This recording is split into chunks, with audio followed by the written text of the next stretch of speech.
staff draft number 2 review.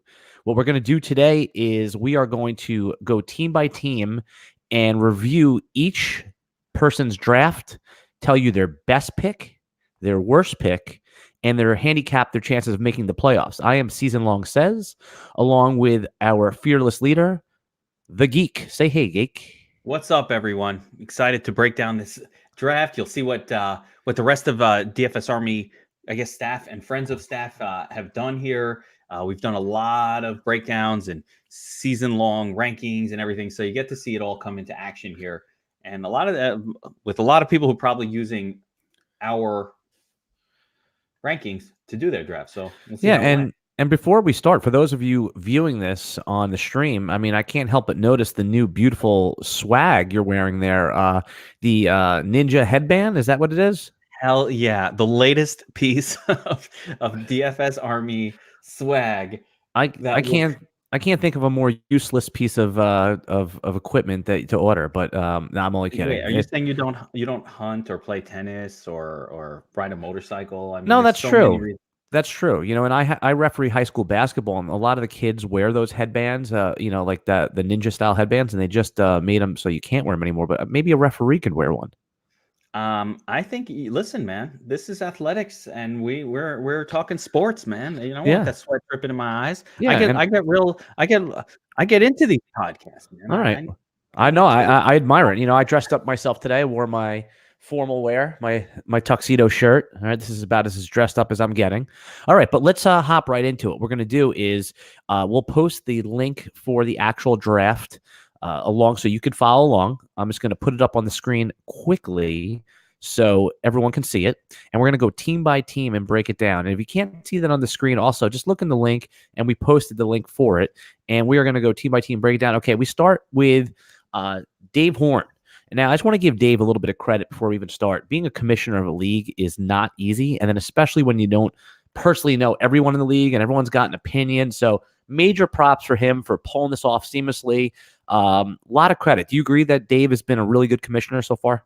Yep, he's all over it. Tough to be the commissioner. It's a thankless job.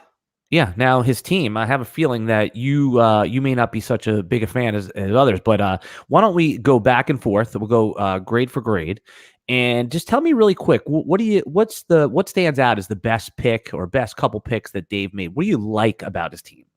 I really liked with Dave and the way he started off his draft. Listen, I love the balls of taking Christian McCaffrey over Saquon Barkley first overall. You can't fault that. You know what? You gotta go with your gut with situations like that. I think I just love that kind of balls because a lot of people don't have the sack to go against like number one consensus in a spot like that. So I love that.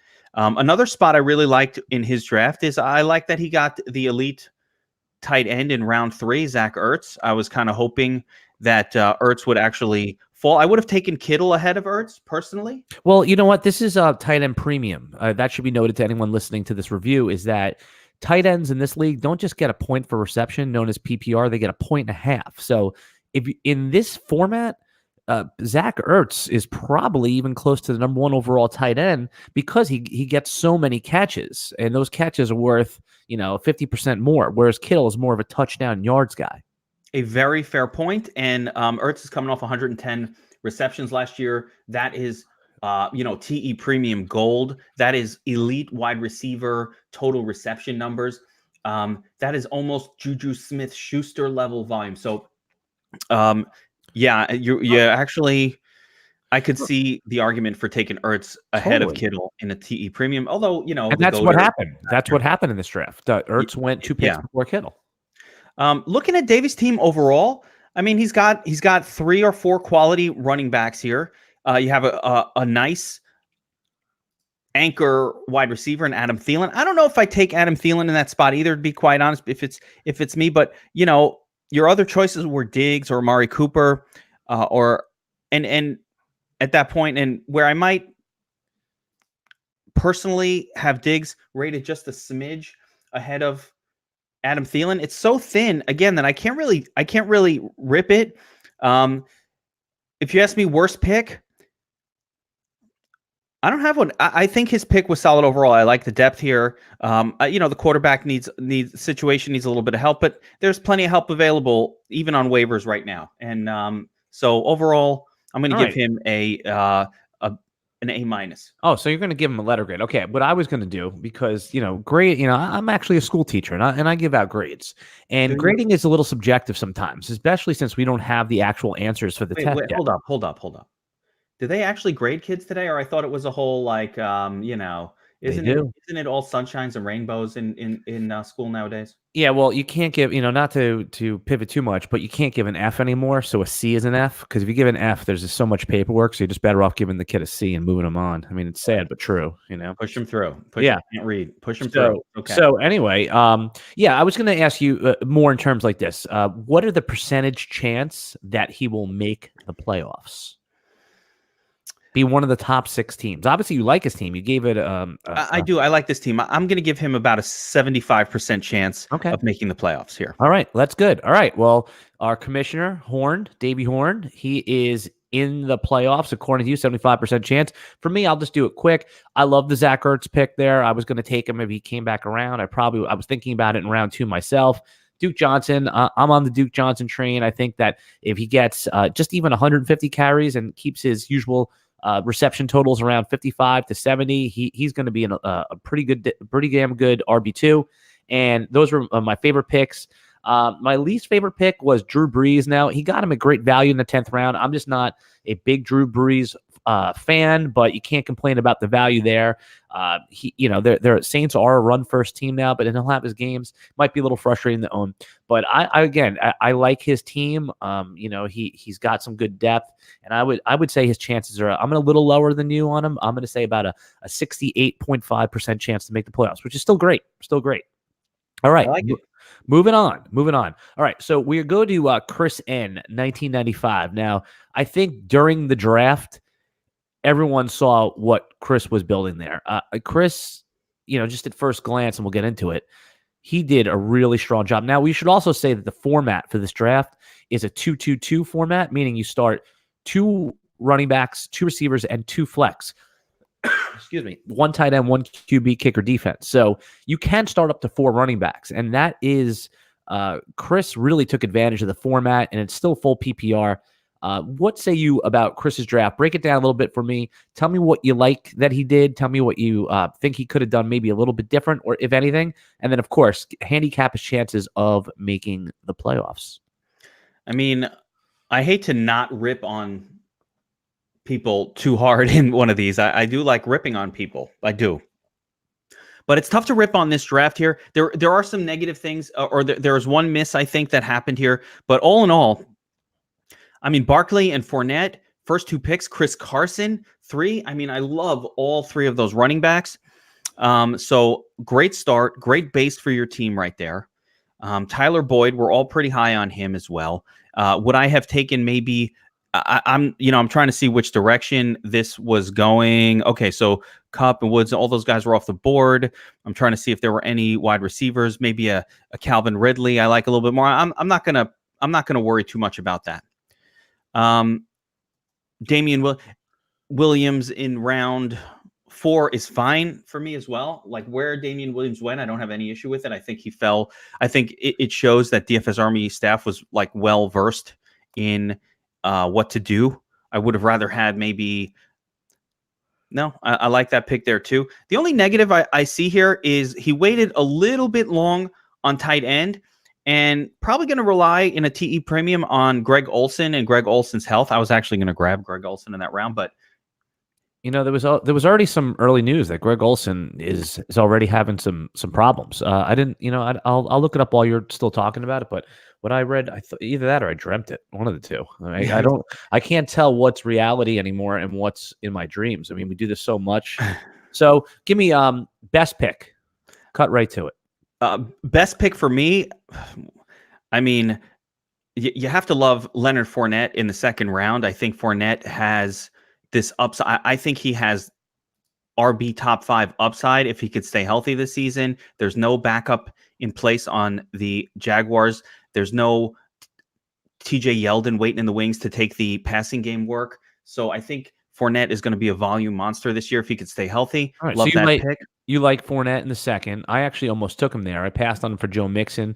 I think Fournette's probably in the better situation, but I just, me, I love Mixon's talent. I think he's got Le'Veon Bell upside if Cincinnati can ever get that line together. But so you like Fournette. Which pick do you think Chris went a little early? You mentioned Damian Williams before. Is that No, I really I can't complain on Damian Williams here. I like where he was taking all of these players. I have no complaints. No complaints. I can't even find a spot here where I think he messed draft. up. You're saying Maybe he used my list or something. I don't know, because shit, this looks perfect to me. All right. So what do you say? Okay. I'm giving him a 75 to 70. I'm going to actually go 80% chance of making the playoffs here, So which is a lot of high chances. I mean, we need to get through this whole thing. I hope I give myself any kind of chance of making the playoffs. Yeah, that's as close to a lock in the NFL as you get. Now, I think that Chris did a real nice job. The draft kind of unfolded for him nicely, and not only did he get the 4 strong running backs in the spots where they were great values, his 2 wide receivers that he's going to be forced to play, Tyler Boyd and Allen Robinson, are 2 of my favorite on the board. So he did well all the way through. Like you said, everyone's going to be weak somewhere. He's going to definitely have some question marks at tight end, but at the point that he picked, there wasn't much left on the board as it was. So yeah, he did a real nice job. If I'm forced to pick something I love, I love Marvin Jones that late. I think he's going to outproduce Kenny Golladay, or at least has a good shot to do it. And if I had to pick just a pick, I don't know. Like you said, there's no real sore spots here. I almost took Fournette, as I told you before. So very tough to critique this one. Right. I would say I would just say that the Greg Olsen pick, I don't love. I would have rather gambled on a TJ Hawkinson, and then came back with a safe play like Kyle Rudolph. But that's nitpicking. I'm going to agree with you that. Will you one area? Okay, one spot, and I'll throw you a would you rather here. He took Chris Carson over George Kittle in round 3. Now we love Chris Carson. We love Chris Carson this year. And I think Chris Carson's going to do great. But does the team look better overall with Kittle in there, and then maybe some other, like a Marlon Mack in the following round? No Tyler Boyd, and a change. It's tough to say, I mean, it's always easy. It's always easy to sort of unpack it after. But overall, nice job, Chris. You did really good. Very impressive draft. I'll give you a lot of props on that one. I'll agree with you, Geek, and say it was about a 80% chance to make the playoffs. All right, moving on. The Scurvy Pirate. Now, Scurvy Pirate, that sounds like kind of that name. It sounds a little nefarious. You tell me a little bit about the Scurvy Pirate before we break down his draft. He is definitely a nefarious character. Yeah, a little swarthy. Yeah, I believe he has a win, though, in the DFS Army Staff League in the past. So not somebody to be trifled with.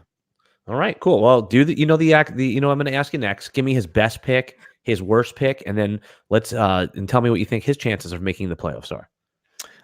Just looking over this entire team, one pick I personally didn't love. A couple. I thought Austin Eckler went a little too high for me in round 5. Not as convinced as everybody else that Austin Eckler will be, a startable RB2 this season. Yes, Melvin Gordon's probably not going to play. Probably not the whole season. Do you think that's what maybe drove the pick a little bit early? That he may have the news wasn't positive yesterday for Melvin Gordon. So, I believe that Gordon is not going to play. I'm fully on board with fuck Melvin Gordon. Right, I'm on board with that. I mean, he's going to play at some point, or else he doesn't get accrued a league year. So he will show up when he has to show up. Eventually, he's going to show up. Right, maybe. And this is his last season, so he needs to accrue this year. But, I just don't love Austin Eckler there. That's not where I would have went personally. Well, who would you have taken instead? I thought for okay, he already had a tight end. So, I mean, what would you have taken Tevin Coleman there? I mean, would you have gone with a QB at that point? He got pretty good. If he needed a running back, right? He had to take a running back at that spot. So if you look at who went next, Sanders, Tevin Coleman, James White, any one of those guys, for me, I would have taken ahead of Austin Eckler. A little bit nitpicky, but for me, I wouldn't have gone there. Okay, I would have taken any one of those guys. You say that that's the Pirates' worst pick. You thought that, not that you don't hate the situation of the player, but you thought that the value wasn't great. Scroll down the board a little bit, and because at the top he did a real nice job. He got his receivers. I actually, I think his worst pick, and I could eat these words if starting with that, is Cooper Kupp. Not because I don't love Cooper Kupp. Cooper Kupp is one of my favorite players in the entire NFL. It's just I'm a little dubious whether he's going to be able to be full strength after his major ACL injury was in week 9. Now, I know all the reports have been like he's had an Adrian Peterson-like recovery, meaning like a total like freak show recovery.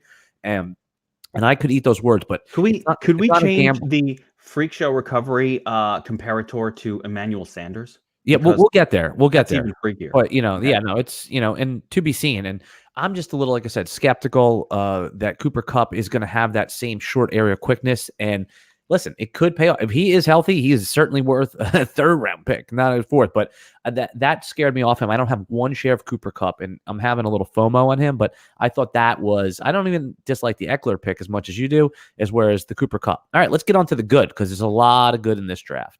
Tell me about his best pick.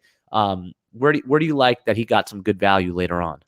All right. I mean, my obvious early one is, and I have some, I don't love the depth here. I loved George Kittle in round 3. Again, big fan of getting a great. That's who I was taking if he fell to me. So I always look at that and go, damn, I wish he fell to me, right? So I love George Kittle in round 3. As far as really great values late, I think this draft falls as the further it went, the worse it got. I don't like. I asked you to find something good. You're only shitting I'm not seeing things I like here, Deep. I don't love Justice Hill in the 10th round. I don't love Derek Carr, even though it's one of the last picks in the draft, and who gives a shit? I just don't like him. I don't understand. He would not make my bench in a single. He does not belong on your roster. Pirate, I'm trying to get him to say something nice about you here, Pirate. He's giving you your first 3 picks. Come on, give me something good about Pirate. Give him his percentage chance, and let's move on.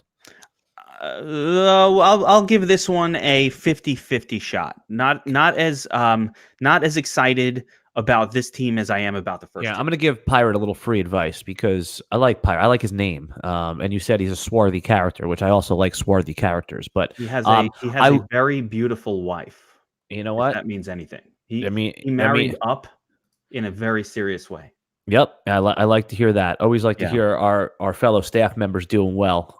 So I'm going to tell him his Sterling Shepard pick is such a boring but amazing pick. He is going to walk into 120 targets. 80 catches, 900 yards, and 7 touchdowns. Put it in the bank. It's such an under the radar great pick in the 9th round. You could start him any week, especially. Who's the quarterback for Sterling Shepard? It doesn't matter. The routes that he runs are the perfect amount of perfect routes for Eli. Shermer's system is just a quick fire, get the ball out of his hands. The problem with Eli is he takes sacks, and sacks are killers. A sack is almost like an interception because you almost have if it's first down and you get a 7-yard sack, 2nd and 17 is almost like it's an automatic punt. Now, also Justice Hill in the 10th round. Now, this is what I've been telling all the Justice Hill owners. You're going to want to drop him after like week 3 because he's going to not do much in the first couple of weeks is my prediction. Hold him through the first month. Be patient with Justice Hill. You will get paid. You will get paid. So you're going to want to drop him in September. But come Thanksgiving time, he's a guy that you're going to want on your roster. So if you can hold him through the bye weeks, do it. All right? It's against my interest to tell you that, but you're family now, man. So I'm telling everybody. All right, let's move on. Oh, please don't advise our opponents in the league. I know. I don't appreciate that at all. I know. I hear you. All right, man. It's time for yours truly. Here we go. I was at pick 4, and obviously I had the season, the dilemma, to Zeke or not to Zeke. And the worst thing you could do is say, hey, I have him in a bunch of other leagues. I don't want to be overly invested, but guess what? This was my last draft, and I felt, since I do have him in a bunch of drafts, I've taken him aggressively. I passed. Now, that's the first decision that you're going to have to talk about. And the second one was, and this caused a little bit of... put up on the screen, where are the running backs?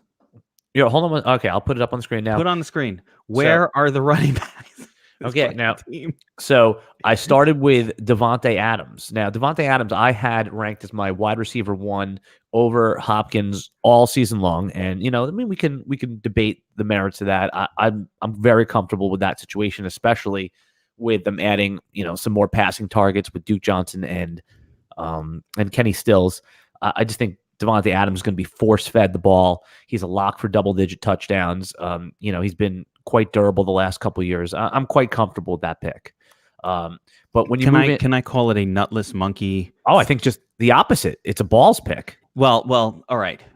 The nutless monkey was the scared of Zeke factor. I'll give you that. I'll give you that. That's what I'm talking about. You specifically chose pick 4 because you figured Zeke was going to fall there with uncertainty.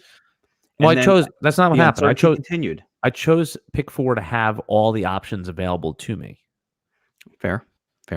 Now, you've had Devontae Adams ranked ahead of DeAndre Hopkins all offseason. So I love that.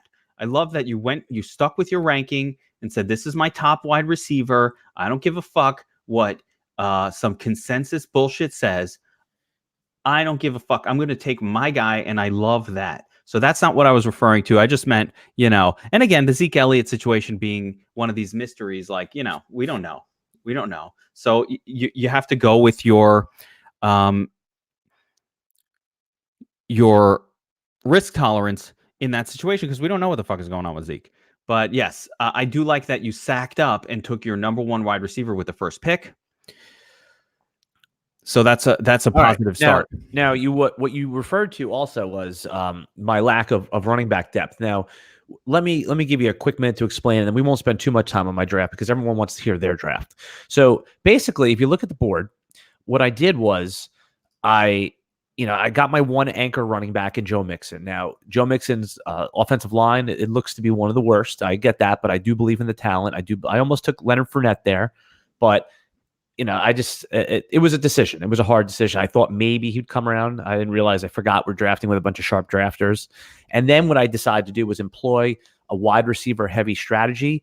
And I have my anchor running back in Joe Mixon. Now I'm going to mix and match until I find that RB2, being that I only have to start 2.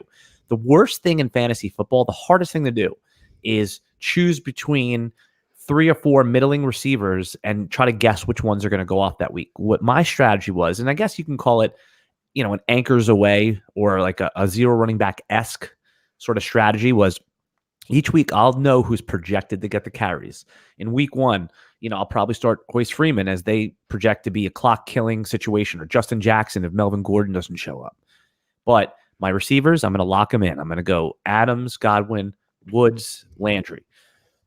all guys that are always projected to get targets. They'll have some volatility. And then Evan Ingram, who could actually, you know, I heard something pretty cool that Evan Ingram is the only tight end that could actually lead his team in catches. So I may have an actual, and in tight end premium, I may even have like a number 10 overall wide receiver there. Yeah, I'm weak at running back. I went with a high upside in Cam. So best pick, worst pick. All right. So there you go. Best pick, worst, and that was my point on this draft. I have to say that I just have massive running back concerns here. But you've had a lot of success doing zero RB and picking up a surprising RB. You know, and I've never seen a fantasy football season go by where some running back who was RB 1.5 / RB 2 startable doesn't show up on the waivers at some point. I think you also learned in this draft the difference between drafting in a regular league against, you know, regular people and the different and drafting in a DFS Army staff league, again, where literally everybody in the league has your rankings. Many of them are using them for the draft. So certain values that you think might occur don't. And so you kind of like used to waiting on this one guy coming around or some other things happening where it's not happening the same because the rest of this league or at least a few people, you know, 3 or 4, and it only takes a couple, are drafting using your rankings. Yeah, no, they did a good job. This room, I was impressed with this room. They forced me into a couple picks. I know that you know, there was some concern when I took Godwin. Somebody had said, "Don't you think that's a little bit early? He goes here." And I think that a good lesson is that we always get stuck with, okay, this guy's a 4th round guy. This guy's a 5th round guy. And at some point, you can't get stuck in the thinking. You got to say, okay, is this player going to give me value before the next round. Now, would I've liked to take in like for the third round, maybe another running back there. I thought about Kerryon Johnson in the third round, but ultimately I said, you know what? I have, I've been high on Godwin all off season. I think that he's never coming off the field. Bruce Arians is already, he's going to treat him like peak Larry Fitzgerald. It's a guy I wanted on my team, and I went with it. So, all right, quickly. Best pick I thought was Robert Woods, pick 4.9. Yeah. He fell for no great reason. I'm sure you were dreaming of Marlon Mack at that point, and it must have been a real fucking burn when Mack. I was pissed off too. I thought Mack might come back around to me, at 5.7. So that must have been a real blow to your entire plan right there. That was tough. I was going to take Mahomes or Mack, and they both went boom, boom. So Woods was a nice consolation prize, though. That's when I was committed to the wide receiver strategy right there. Yeah, at that point, that was the turning point, let's call it, of the draft. But you had no choice. I mean, you could have taken Philip Lindsay there. I wouldn't have. I probably. It's tough because Woods was such a value at 4.9, right? And I wasn't. Lindsay was like fair value, whereas you took a guy who was a third round guy. And I knew I was gonna at that point. I knew that I was gonna get Freeman because I think Freeman's gonna be similar to Latavius Murray, where you can probably, if they get in scoring position, they can give it to Freeman. I like Freeman's chances this year. All right, draft grade. Or I would say percentage of chance of I'm going to give you a 40% chance to make the playoffs with this draft. I'll take it. All right, moving on. We are up to, let's see. We are up to a Barlow's draft. So you just he picked D. Barlow, a DFS Army $275,000 winner. Whoa.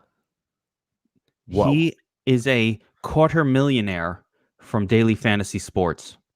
Right there. I mean, that's unbelievable as it is. I mean, it's not, the money's great and that's awesome, but just to know that you did that, it's like, it's one of those things. I mean, did he have to stand there with the big check and all that kind of stuff, like the oversized? He did not. There was no fanfare for this win in terms of that, but fucking A, man. I would love to know what he did there with that check. He redid his kitchen, invested some money for the future, paid off his mortgage. Like, this guy, Dave's life was changed in some ways. What sport was it in? NFL 2 years ago. And who was the key guy that got him over the edge for that one? I have it. I don't recall the lineup exactly, but oh man, I want to interview him. I want to I don't recall the lineup, but yeah, it was a special lineup, I think, towards the end of the 2017 season. Is pretty awesome. Is Dave a married guy? Does he have a girlfriend, or he's married? I've met him and his wife. And it's funny. It's like people. I could, again, this is in my own scenario, my own head, but I can picture like, why are you always spending all that time doing yes, that did happen. Football? Oh, 275. All right, keep going. when I met them, I said to her something along those lines. I'm like, most of our wives kind of get annoyed when we sit and spend all of our time doing fantasy football and shit like that. And I was like, do you give them a hard time? She's like, no, I got a new kitchen. I got my house. Yeah. Well, you know what? It just proves that it can be done, Dave. So that's his name, right? You said Dave Barlow? Yeah, Dave. All right. We got a lot of. All right. Let's now that was the good. Now let's talk about how terrible of a drafter he was. No, I don't. I'm looking at it now. Go ahead. Talk to me about Barlow's draft. You know the drill, man. Tell me the I really love. All right, so I like this draft overall. Very strong running back crew with Bell, Kerryon Johnson, and Marlon Mack. I think that I like Miles Sanders very much. So it's a running back heavy draft early on. You've got a quality WR anchor here in Mike Evans. So everything kind of went well. Emmanuel Sanders is one of the guys that I have ranked massively. I think Dave was probably, looking at these picks, I feel like Dave was a leaner on the geek, maybe on the geeks rankings, because I'm way higher on Emmanuel. He was a guy I was about to take 2 picks later. I had to take Vance, but he was a guy I was hoping would come back around to me. Emmanuel Sanders maybe a little high. I might have taken a Robbie Anderson there, but I like Emmanuel Sanders anyway, right? I think the Matt Breida pick probably was unnecessary with 4 already quality running backs on the team to go running back again in round 5, especially in round 7, especially a guy who projects as more of a backup, like flex player type guy. I think that was a little bit early on Breida. Tight end position, Mark Andrews, high upside, and I like the stack he got going. Lamar Jackson, I love. There's a lot of good spots here early on. I think the tight end position is going to be difficult, and wide receiver depth is a problem for Dave. What I really like what Dave did, you talked about his tight end problem, is that he has Andrews and Lamar Jackson, and I think that's actually a really strong upside play right there. I mean, tight end's going to be a wasteland, and if he built this team with such depth throughout with the running backs and the way draft fell to him and the smart picks that he made, that I'm not overly concerned about it. I think Andrews is going to be one of those guys that emerges as like tight end 7 this year, tight end 8, and that's how we had him ranked. And of course, we love Lamar Jackson there. I think the biggest issue, I mean, if you look at his team, is there's no real wide receiver depth at all, and Right. he's got to start. He's got enough. He's got enough ammo there to make a trade. I think, in fact, Barlow and myself might be good trade partners since I have extreme depth. And if, say, Miles Sanders turns into something, he could sell off maybe one of his other running backs, or Breida. Again, I like the Breida pick. I think that backfield's going to be a 60-40 share. I thought about him. I wanted to get one taste of Devin Singletary since you were so high on him. I wanted to. I don't love the setup for him as much as you do, but I love Devin. I like Devin Singletary. Yeah, no, and I went in with your. I mean, ultimately, I'm going to be wrong about a fair share of my opinions. So this was a FOMO pick, meaning just a fear of missing out on Singletary. So I wanted one share of him, and that's usually not a great way to draft, but I have it. So maybe. Whereas a Jarvis Landry for one of his running backs, or if he wants. Well, let's not make trades during this show. No, I'm just saying it's potentially they're just when you overload on a position, somebody else has overloaded another one, and that makes for good trade partners. I'm just saying there are trades that make sense in fantasy football. Give me his percentage chance of making the playoffs. Again, a little bit of lack of depth there at the wide receiver position. Not in love with the tight end on this team. Well, he has Herndon also, but he's going to have to hold on to him until like week 6. Going to have to wait a little bit. I think Andrews will give you some good games, but I'm really worried about the wide receiver depth. Manny Sanders, injury risk at any moment. So I'm going to give this one a 50% playoff chance, and 50% being average because half of the teams will make the playoffs. Right. So that's you give him a 50-50 shot. Yeah. Dave, I would say you're at least in the top 11 teams. There it is. I'm only kidding, Dave. I like your team more than Kevin does. I gave you about a 64% chance, which again, that is a very good chance. Now, anything over 50 means that you're in. I mean, that means that you are in the playoffs, and all you got to do. And by the way, is the playoff format? Is it just the? Are we doing like the last spot is by points? Was that been discussed? I have no idea.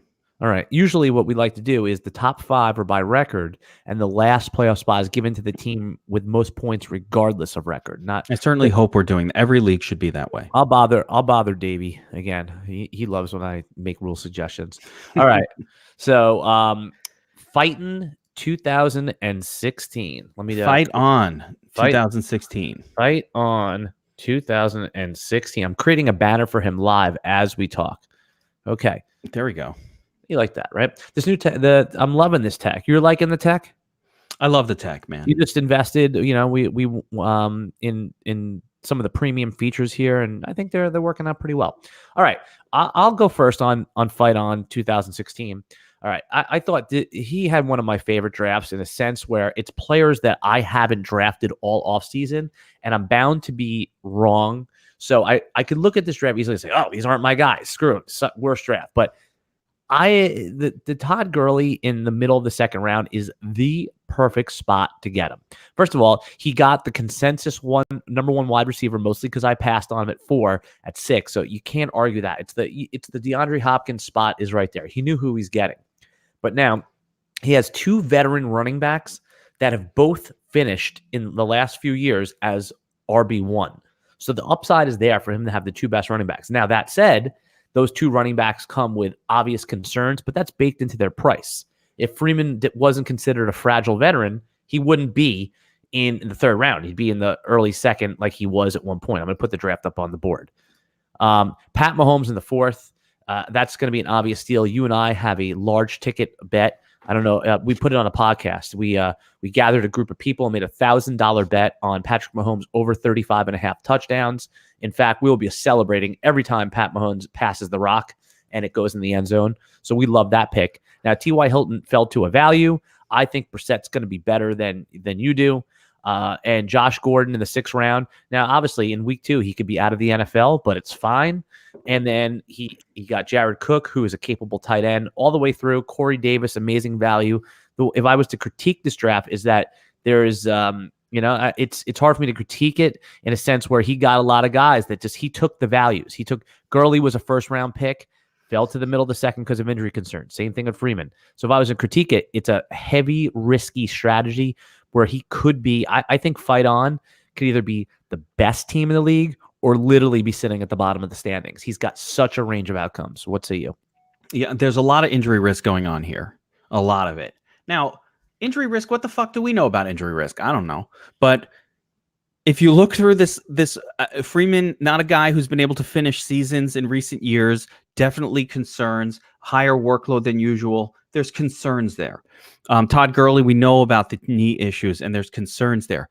T.Y. Hilton has never done well without Andrew Luck at the helm, so there's concerns there. Josh Gordon could be back on the pipe at any day. We don't know. But if he stays around, great. So there's a lot of injury losing of players concerns here in the early rounds. And that's why a lot of these guys were bargains. So there was a ton of bargains going on here. Again, if I could make some critiques. He had the all bargain team. You're right. He got all the values. It's kind of, that was everybody fell, which is probably a smart way to get. Listen, it makes sense. He's a gambler. He's a sports bettor. He's part of our. So Fight On he's a gambler. He's part of our sports bet army or beat the bookie team. And when you're a gambler, what you're looking for when you bet on sports against a bookie, what you're looking for is value. It's not about, hey, I think Muhammad Ali has a 98% chance of beating Frazier or some shit like that. It's what happens if. It's what happens. So it's evaluating. What's his first name? His name's Ryan. What's it called? Okay, Ryan, you're going to be hearing from me over the season because I like talking odds. I like talking spreads. And if you're a football odds guy, man, I'm always going to have some interesting questions for you. Ryan's all about that. He's built incredible NFL models. What's his name in the chat? He's Fight On 2016, and right. Ryan leads our Beat the Bookie sports bet advice team. His models, he works for a quantitative hedge fund, and he's built those quantitative hedge fund models into a sports bet model. So check out Beat the Bookie if you're DFS Army and you're listening. All right. If you want to bet on NFL, his model returned something like a 55 or 56% win rate last season, which is like amazing, otherworldly spectacular for NFL. So really good stuff and always improving. But to look at his draft again, super quick now, because we spent a lot of time on this draft. Give me best pick, worst pick, percentage chance of making the playoffs, because we are already 40 minutes in and we got a bunch of teams to do. Yeah, we gotta push through this a little bit quicker. I think his best pick was Pat Mahomes in the 4th round. I think that was a good spot to take him. I think we're talking worst pick. I'm going to go with Devonta Freeman. Okay, at 3.6. I just think there were better players available. I'm going to give him a 40% chance of making the playoffs, and it's not because of these players; it's because of the injury risk. Okay, very good. All right, moving on. Good job. Fight On. All right, we're going to go to yours. So in order just to make up a little ground here, I'm going to fully review yours and not even give you a chance to rebut unless there's something I can't rebut. Unless there's something I said that's so I need to outrageous. Rebut a little bit. Okay, a little little you can rebut. review mine, But, and you can be as brutal as you like. Oh, I plan to be. To be. All right. So I admire the gumption, the balls to take Zeke at 7. Especially the news last night wasn't looking overly positive. But let's get your face up on the screen so you can, as I critique you, we can watch you sweat and be uncomfortable. Okay. Antonio Brown. I'm a big Antonio Brown guy. I don't buy into the his feet. He's a crazy person. You know what he is? He's a fucking amazing football player who's going to get lead the league in targets or pretty close to it, and he's going to get some really. The only problem is he might have some down weeks, but what receiver doesn't? But he was the last of what I considered the round one level studs. Yeah, him and Mike Evans for sure. I mean, I probably would have gone Evans only because I have so much Antonio Brown. But if I had $1,000 on the line, I'm going Antonio Brown. Now I passed on Diggs for Chris Godwin. That could prove to be a mistake. Diggs to me, he's a good football player. Just that, and actually, what's funny is that Adam Thielen last year dominated the first 8 weeks, and then when they changed to a run-heavy system, Diggs dominated the last 8 weeks. So that could end up being a sneaky good pick. Diggs dominated when he was healthy last season. There were a few games where they changed systems midstream. Yeah, I remember that. And they put him in the slot. I mean, they did some things, but he was good when healthy. Do you want the good or the bad first? Because I'll give you. Yeah, give me the bad, man. Bad first is the obvious, man. You're a professional season-long player, and you have 3 QBs, 3 good ones in a 1 QB league. 3, you're going to actually probably have to drop one when a good free agent comes up. It's almost going to be impossible to trade one unless Kyler Murray is so off the wall good. You'll be able to trade him because it never works like this. It never works that, okay, you have 2 or 3 QBs in a 1 QB league. The amazing one you want to keep and trade the shitty one because you're not going to, or the average one, you're not going to be able to trade a Russell Wilson or Jared Goff. If Murray goes off, you'll be able to trade him and keep the other ones. And, you might be able to trade him for a wide receiver too. So I might be able to trade one of these guys for like a high-end kicker. I doubt it. No, not even a kicker. You know what it is? Because the high-end kickers are so valuable, and we can talk about that another time.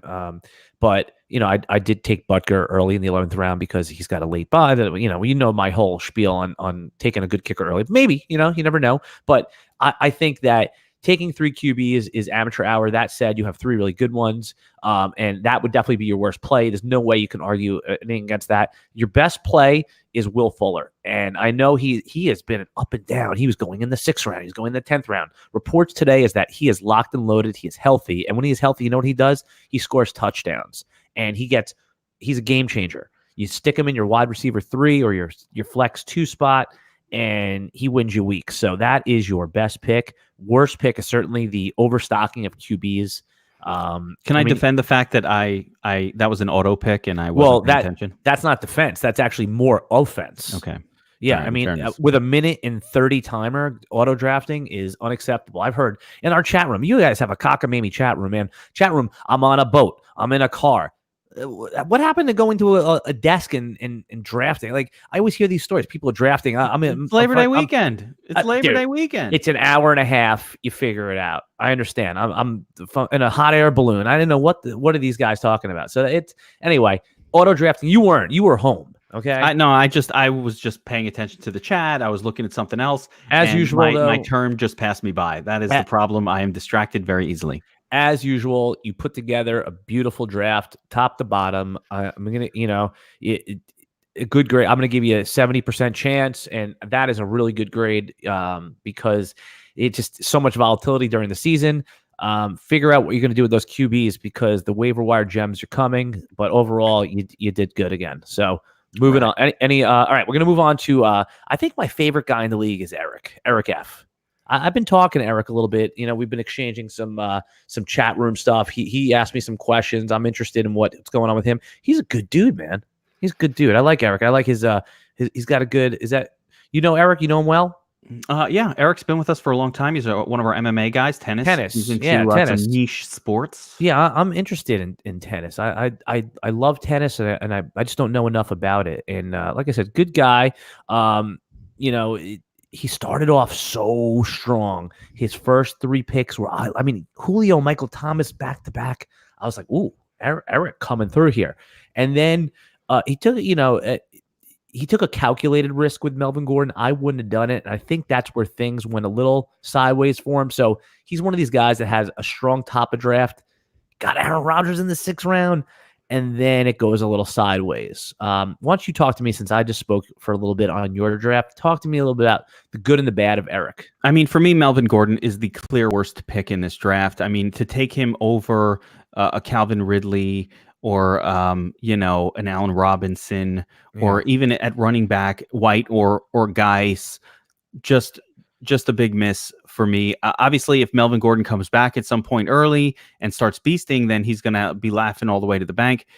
So, it's an okay risk, but certainly not one I would have taken. I do think, though, there was a little panic setting in at that point for Eric, and he's kind of getting a little nervous about the running back position and that pick. But I don't hate Aaron Rodgers in round 6. I think that pick probably cost him what could have been a quality tight end. That they were drying up real quick at that point, and later on, the worst pick overall is Kareem Hunt in round 10. That is just a wasted pick. Let's explain it. Yeah, we'll explain why. Is that, and again, Eric, by his own admission, is he's focused on some other sports. He's an experienced fantasy football player, but unless you're really diving into this thing, a lot of people drafted Kareem Hunt this offseason, and that was kind of a little bit of a hidden piece of glass in the sand where, hey, it's Kareem Hunt, he's going to come back. But think about it. He's suspended 8 weeks. There's a bye week. Until he's back, it's week 10. You can't just play him cold in week 10. So until you really get to use him, it's week 12. Now, he could be perfectly fine and do damage for you in the playoffs. But the problem is how much damage? No, I'm just saying this guy for 12 weeks on your team, and then you're gonna what? Chubb is still there, so it's like, what do you get? His flex play? Why did you hold him for 12 weeks? Here's the case for it. The case for it is that when he comes back, and he is coming back, is that Chubb is dominating, just say, and you know what? The Browns are 8-3. Okay, so they want to give Kareem Hunt a little more work to keep Chubb rested. And it could be a LaShawn McCoy, Damian Williams type split, that means Kareem Hunt's useful. The problem is the opportunity cost of holding a player like that when all the free agents come up. That's the real opportunity cost. I think here's some free advice for Eric, who I like. You should cut him. And then it's going to be a game of chicken between the whole league as when to pick up Kareem Hunt. So if he's coming back in week 9, 10, 11, starting in week 5 or 6, someone's going to pick him up. It won't be me. But week 6 will go by, week 7 will go by, and it's a game of chicken between the whole league to when to pick him up. Somebody's going to get him. I just think that for the first 4 weeks, you can hold him as long until you can't. You could try to sell him to the Nick Chubb owner. But other than that, it's tough to hold guys like that, especially with the short benches. So give Eric a draft grade. We're not going to grade them, right? We're giving a percentage chance of making the playoffs. I'm going to give him a 45% chance, slightly below average chance in this league of making the playoffs. I just think I love the wide receiver pairing. I like a couple of these running backs, but I think there's a depth situation here that he's not going to be starting, in the early weeks anyway, enough starter quality players on this team. He's got Tyrell Williams in the starting lineup right now, and Christian Kirk in his starting lineup potentially right now. I don't like that, so I'm going to give him. Actually, I'm going to go to 40% because he's got 2 spots on his roster that are live spots that I think are not really even starter worthy. I like his team a little bit better than you for the reasons I outlined. Those 2 monster wide receivers. You're just too kind, man. You're too kind. No, I'm being honest. I absolutely. Now I said I don't think he's. I would say he's a little better than average. I think he could be a 6 seed. I think he's about 51% chance. 51. My algorithm right here says 51.6% chance. So after I finish making a trade with him, those chances will go down even further. Oh my God! Don't do it! Don't do it! The geeks. There's people in my other dynasty league that call that their team name is the Geek Trade Rate Me. I mean, they literally, he is known. So just buyer beware. Please. I have never done any trades in the staff leagues because I feel like it's almost like sexually harassing an employee. And I just feel like it's inappropriate for me because I'm like, make a trade with me or you're fired. You're like the Roger Ailes. I'm basically, yes, Roger. That's the one of all of the. I'm the Harvey Weinstein of. Wait, who's a boss who? Well, Roger Ailes, I'm the Bill Clinton. Did he harass women? Oh my God! Do you not see the show? Do you have Showtime? No, let's not get into that. Well, I'm calling it. I was saying, see, this is a show recommendation. It's called The Loudest Voice. Russell Crowe plays Roger Ailes. He's going to win certainly an award. It's such a good. It's like a 5 or 6 part show. It tells the whole history of Fox News. It's a movie. It's like a 6-part Let me movie. ask you a question. What's the point of hiring super hot blonde chicks Ratings. for it if you can't, get a little something Oh my going on god. as Oh my well? god. I hope no. I mean, it did. Use your I think you boss just me powers. too the whole audience. You just me If too. you can't use your bossly powers to pressure them into We'll things, I move mean, what's the on. We'll point? move on. We'll move That's on. what I said. Before you get arrested. All right. All right. What's it called? Mud 18. We're gonna move on to Mud 18. I'm gonna give you a quick review here. Mud 18. David Johnson has been tumbling down draft boards. I'm glad he took advantage of that. And David Johnson's probably going to be the one guy that everyone's like, oh, oops, I should have drafted him. But there is some obvious risk. David Johnson hasn't been David Johnson in a few years now. Travis Kelce in a tight end premium, he probably should be a first-round pick. That's an unbelievable pick. And then just moving down the board, I'm going to give you his worst best. We're going to do it quickly. Not that, but I love the LaShawn McCoy pick. I was hoping he would fall to me at that point. You know what's going to happen is Andy Reid's going to give the first carry of the game to LaShawn McCoy. We're going to be like, oh, oops, sorry, Damian Williams. So that's extreme value there. Baker Mayfield, I think he's going to be a top 3 QB this year. He just hit all the value lottery late. D.D. Westbrook, people have pegged as the number 1 wide receiver there. He did really great late in the draft, and I even like the Hardman pick. And Ben Roethlisberger is a 14th round QB. He was QB3 last year, and now he's in the 14th round. But my least favorite pick was Galladay at 4. I told you already, I think Marvin Jones is going to outproduce him. Galladay is so talented. I just don't think there's going to be enough to feed both guys. Sometimes they tend, especially someone like Stafford who's been around, to feed the veteran. That could end up being a costly pick. There's some other guys I liked a little better there. Obviously Woods, Tyler Boyd, I thought would have been better picks there. But you know what? Listen, we all have bad picks. I had a bunch of them. I love this team. I think about a 64.4% chance to make the playoffs from Mutt. I'm not as high on you on the team. I like it. I think he did great in the draft. There's wonderful depth on the bench here, so no issues there at all. I do think there is a lack of running back depth on this team that may come back to bite him here. But overall, it's good. It's good everywhere. I agree with you on the Galladay pick being a little bit probably dangerous there, and it's not a guy I really want to rely on as my WR1. Love Kelce and all of that. In all fairness, I did say on a podcast, though, that I loved Galladay as a top 10 receiver, but I did back off that pretty quickly once I learned about Stafford's looming back, continuing back problems. Just that whole team, and I think there's some issues with. I don't love D.D. Westbrook maybe as much as some others might. I don't think LaShawn McCoy is like definitely a guy I'm excited to start week 1. When I actually look at his matchup against Chris N as a great guideline for, hey, is my team good?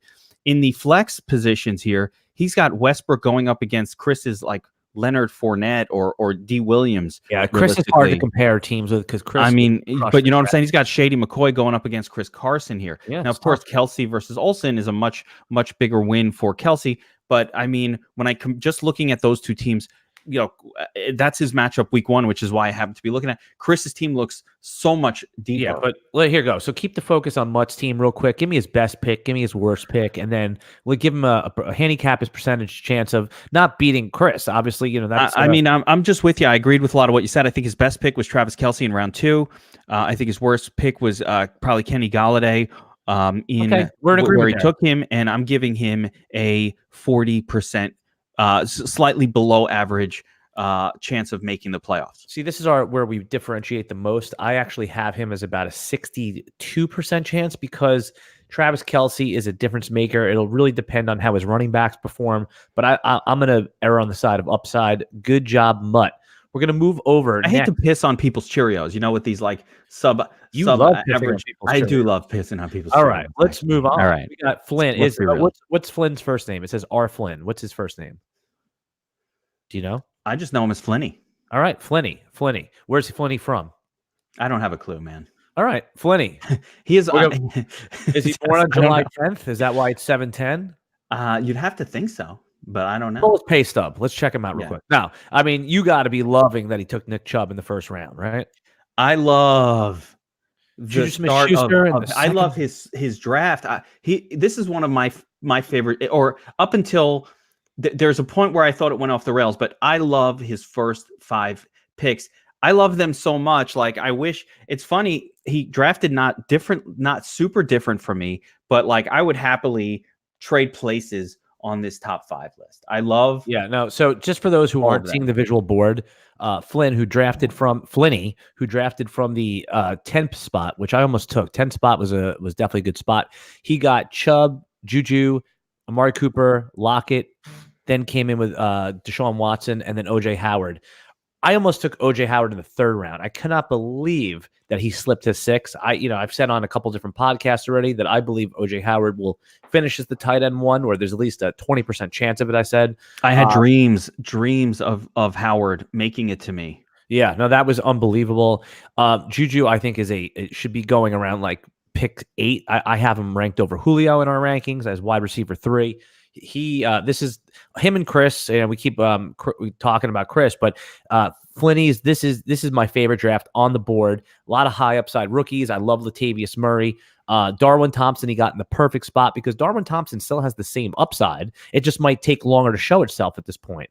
My favorite pick is the OJ Howard in round 6. That's ridiculous value. You can down and down and down the draft. If I'm nitpicking at the draft, I'm going to say that Jordan Howard, but is a low upside pick. But I mean, who you really taking there? There's all low upside guys at that point. It's probably a safe floor guy.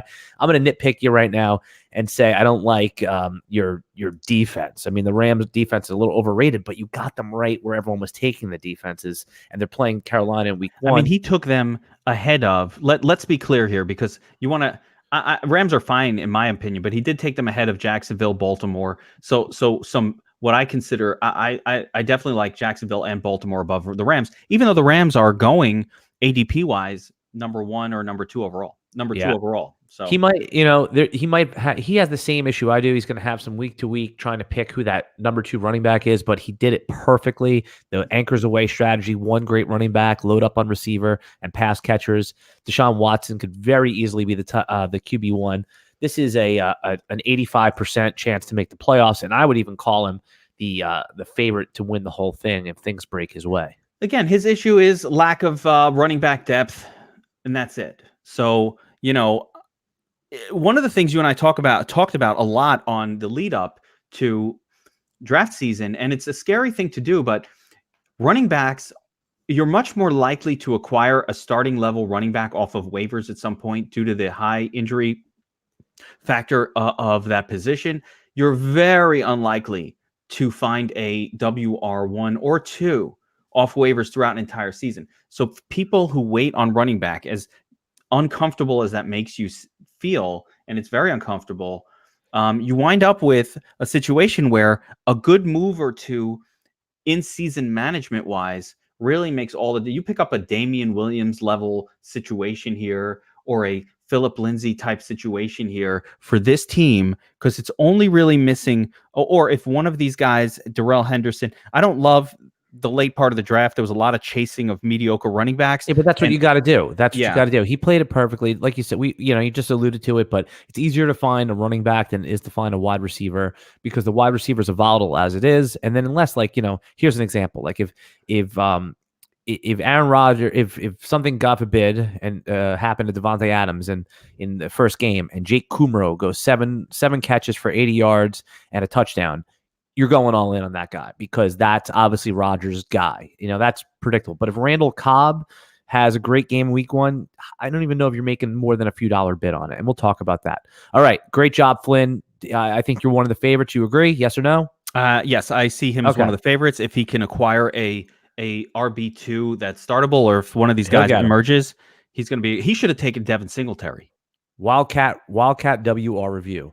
Wildcat, he's a wild man, huh? I saw him taking some stabs at people in the chat room. I like his spirit, his fighter spirit. Tell me a little bit about Wildcat. Do you know him personally? I don't know him personally. What does he do for the company? He is one of our mods. So he's a friend of the DFS Army, and he now functions as one of our Slack chat moderators. He welcomes people when they're new.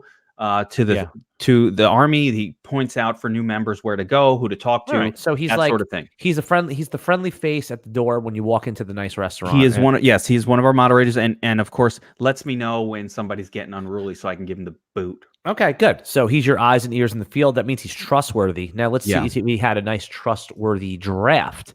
I'll take a stab at this one first, if you don't mind. I All know right. what you're going to hate just by looking at this. Oh, Go okay. ahead. Go ahead.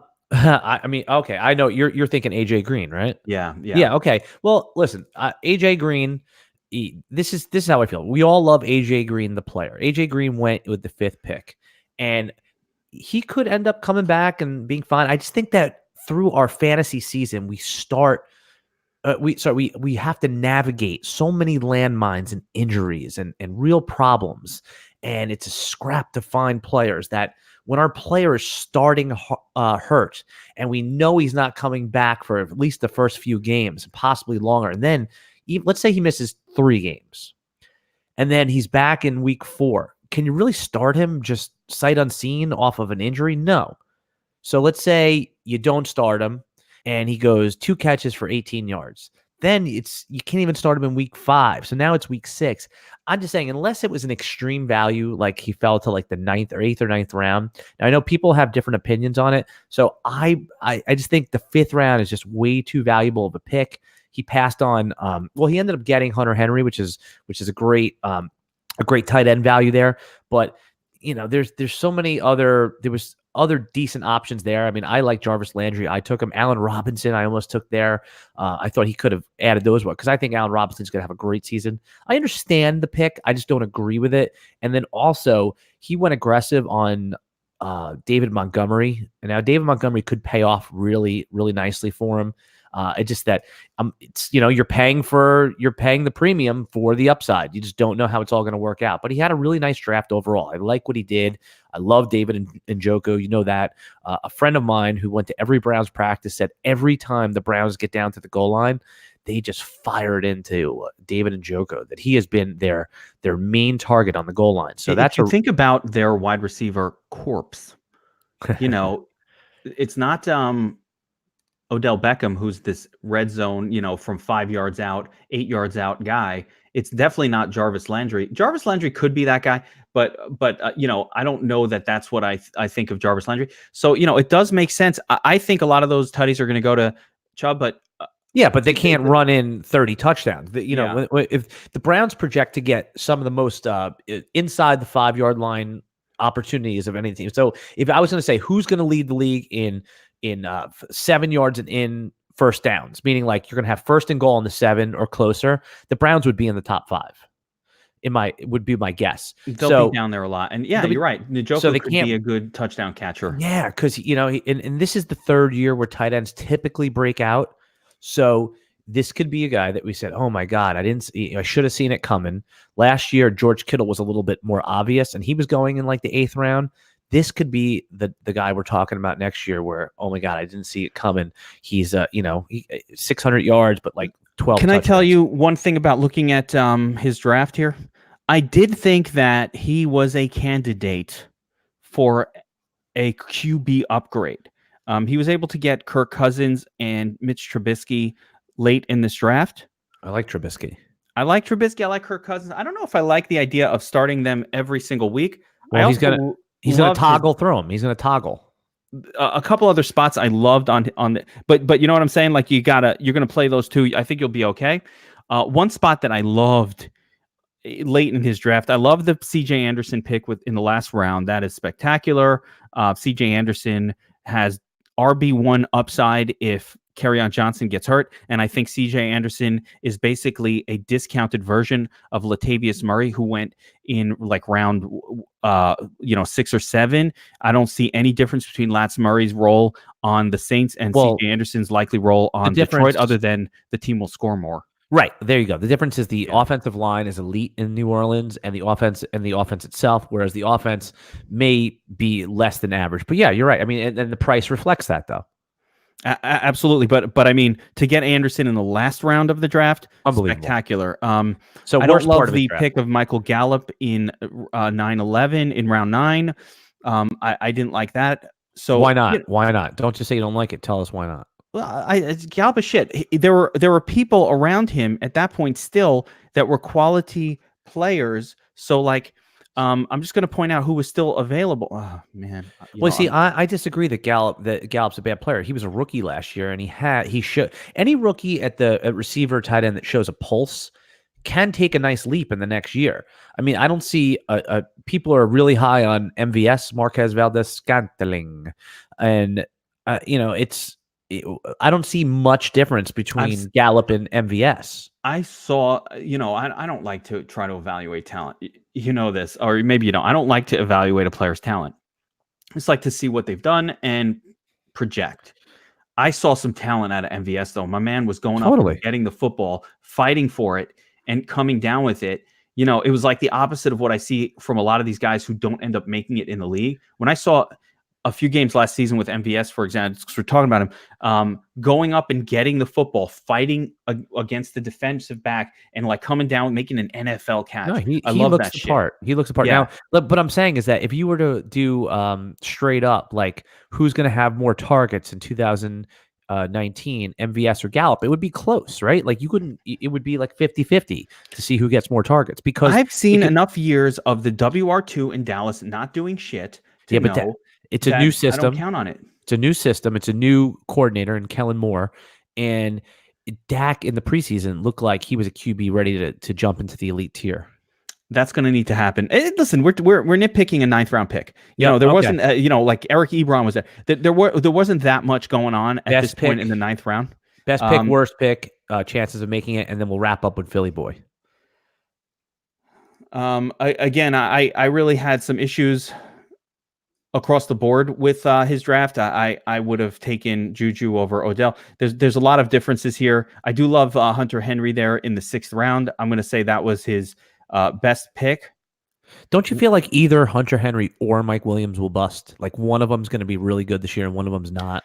No, I could see them both being good. I just know that Chargers team wants to go to the tight end position. We've seen them do it for years. I think Mike Williams is more...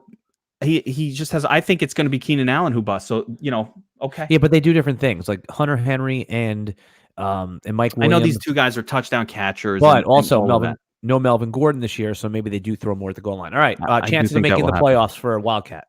I'm going to put him again at a slightly below average chance. I'm going to give him a 45%er. I just can't give everybody a 70% chance of making the play. I'm putting him as one of the teams I see as less than average likely to make the playoffs. I would, I like if his running backs pay off, then I could be eating these words. I'd put him at right around average, around 48.7% chance. Definitely a team that could do some damage once they get in there. In PPR, I'm a little dubious of Derrick Henry. And by the way, if you haven't heard, we interviewed Derrick Henry's high school coach. It's on our podcast stream. That was really cool. He talked about Derrick Henry's pass catching prowess and their lack of. So check that out on our podcast stream in the DFS Army. And also the AJ Green thing, I think is going to be a real problem for him, especially if that lingers. So that's why it's a little bit below average. But overall, I like his team. Dalvin Cook is set up for a monster year. I love Odell Beckham. Good job, Wildcat. It definitely came through. If the AJ Green thing comes together, like I could see AJ Green, coming back and being good in the second half if that happened, and all of a sudden providing him an elite late sort of cavalry wide receiver that could like help a team that's kind of been not doing that great, below average, then make a run in the second half and squeak your way into the playoffs that way. Totally. All right, Philly Boy. Philly Boy picked from the 12 spot, which is a great spot.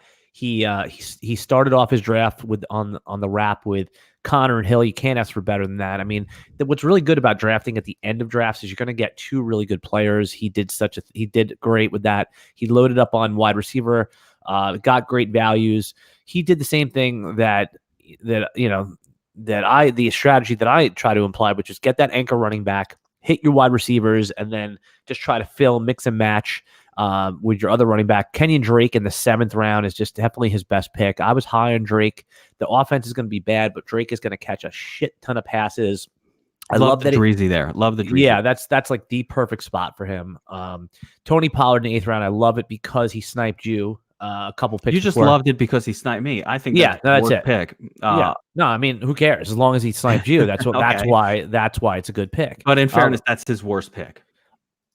Maybe not. Maybe Or not. I'll actually, yeah. I mean, to me, that was the worst pick I in this love that he draft. got another Maybe high I'm wrong. another high upside handcuff. Our founding father Alexander Mattinson in round 10. I see. That's the thing. I like when people get other people's handcuffs because it does put you in a high leverage position.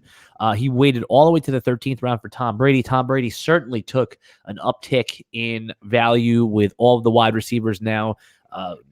People thought he was going to be alone, no Gronk, but Edelman's fine after a scary preseason injury that ended up being nothing. Josh Gordon, ready to go, presumably. They re-signed Demaryius Thomas yesterday. He looked good in that last preseason game. I like Tom Brady. He really did the wait on QB thing. Best pick for me is the Kenyon Drake. Worst pick, I would say, would be Ito Smith. But what are you going to do? I mean, that's so deep in the draft. I just don't think Ito is going to have any real value this year. I like Brian Hill as the backup. Or Quadri Olson, who actually he kind of sucks. But I mean, that's asking a lot. He really dominated early in the draft here. I like his team a lot. I'm going to go 60. Actually, I'm going to give him a 71.1% chance to make the playoffs. But this is a team that it's going to have to make. It's going to do the same thing that some of our other teams have to do. Just make some waiver wire moves and protect all those assets. What say you? All right, I just want to point out a move that he made that I liked here. So more than a pick, but in the 4-5 turn, he picked. Actually, this is not the turn. Look at that. All right, so in round 4, he takes Julian Edelman. In round 5, he takes James White. And now what I love about that, it's a 5-6 turn. He did that 5. Well, no, it was Edelman and then White at the beginning of the 5-6 turn. What I love about Edelman and White on the same team, Edelman is a great PPR asset when he's healthy. We love him, but he's very brittle. He's 34. He's on the point of his career where I don't trust him to last a full season. He plays a position that gets hit a lot. But the thing is, when Edelman is out, James White goes into beast mode. So I love having that pairing on my team because, again, whereas I'm nervous about Edelman from an injury perspective, if that does happen, like I'm definitely taking Calvin Ridley, for example. There are a lot of wide receivers I liked more than Edelman at 4.1.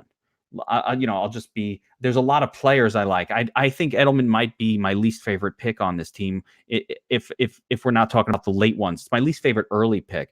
I don't love Brandon Cooks either. I mean, there's a couple spots here actually I don't like, but Edelman's an injury risk that I don't like, but I do love that he's got James White essentially backing up Edelman here and functioning as James White goes from a nice flex running back with Edelman playing to beast mode White when Edelman gets hurt, as he probably will. Yeah, that's a great analysis. Everything you said there is spot on. So percentage chance of making the playoffs. I'm going to give, I've got some concerns here. I've got some concerns about the tight end position. I've got concerns about the quarterback position. I've got concerns about the running back position in some ways, although not as high. So you're saying there's a chance? There's a chance here, but I'm going to give him about a 40% as the team is structured right now. All right. Good job. I kind of tend to agree with you. Let me just punch it into the algorithm real quick. Okay, it punches out to about a 46.2% chance of making the playoffs. Now, remember, this algorithm has never been wrong before. Ever. You know what the beauty is of giving something odds of happening? No matter what happens, it's within the realm of possibilities. Correct. That you've given. All right. Well, what a review. Great draft. This league is always one of my favorites. We always do it last, and it's a great bunch of people that we're working with, and I look forward to competing with them. Look forward to seeing everyone in the Slack chat. If you have any questions, you can always hit me up at Alan Seslowski or in the chat room itself. When are you changing that at to something else? You don't like my name? I can't spell it. All right. If it didn't pop up when I start writing it, there's no way I would get it right. I always think there's a Z. No, because there is a Z in my nickname. Season long says. Like I've always been, Seslowski. Even at school, the kids they call me Says. Coach Says. I can't spell it. I've known you for a long time. Yeah, listen, it's my name. I wear it proud. But good draft overall. I give the draft an A+. Great drafters, really skilled guys. I enjoy competing with them, and I hope you enjoyed the review. And good luck to everybody, and we will see you real soon. Guys, good luck this season. If anybody still has drafting to do, a few days left. I mean, we're on Tuesday here. Thursday is the kickoff. So You just reminded me. We are going. I don't know if we can get any of your members to do this, but we're going to do a do-over draft. A do-over draft is, I think we're going to start it in week 2 or 3. It's going to be a 10-team league, and we're going to draft starting in after week 2, and it's just amazing how what the ADPs are doing. It's going to be just, $25 entry, something like that. I'm putting it together now, where we, after week 2 is over, we do the draft, and then we play out the rest of the season. that sounds like a great thing to throw into the DFS Army season-long NFL Oh, absolutely. coaching channel, and you'll quickly get a crew that will be super excited. Can you to do imagine that what kind of thing. what the ADPs are going to look like after 2 weeks alone? I would imagine that they're going to be drastically or dramatically different. Totally different. From that always happens. Every time I've ever gone back and reviewed drafts from years past, I'm like, what the fuck was I thinking? Oh I my know. gosh. I know. And it's like how different If you're things look. Even If a you're few interested weeks in that draft, yeah, just hit me up. Hit me up on Twitter or hit me up in the chat room. All right. Later, everyone. Peace and love. Take care, guys.